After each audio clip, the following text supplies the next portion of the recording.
V uliciach Hollywoodu je život rušný, aj keď sa práve nerozdávajú filmové sošky známe ako Oscar. Ale miestni dobre vedia, že každý večer po zotmení mnohé známe ulice strácajú svoj lesk a hviezdne čaro. Napríklad chodník slávy sa stáva obľúbeným bulvárom bezdomovcov. S veľkou dávkou odvahy sa medzi nich vybral Maroš Kočan. Nepochybne medzi najexotickejšie mestá v USA patrí Hollywood.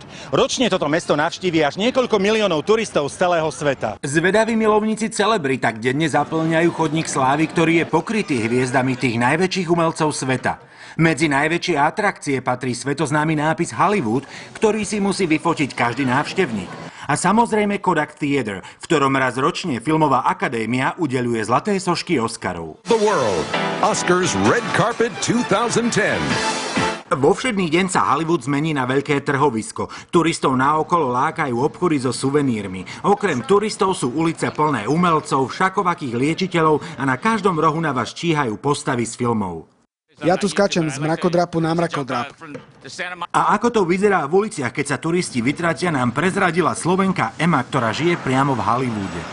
Cez deň je to celkom fajn, lebo je tu veľa turistov, ale večer je tu veľa bezdomovcov, takže to nie je až také bezpečné.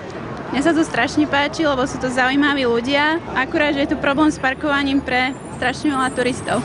Hollywood patrí medzi najnavštevovanejšie miesta v USA. Na každého turistu tu čaká jeho hviezda.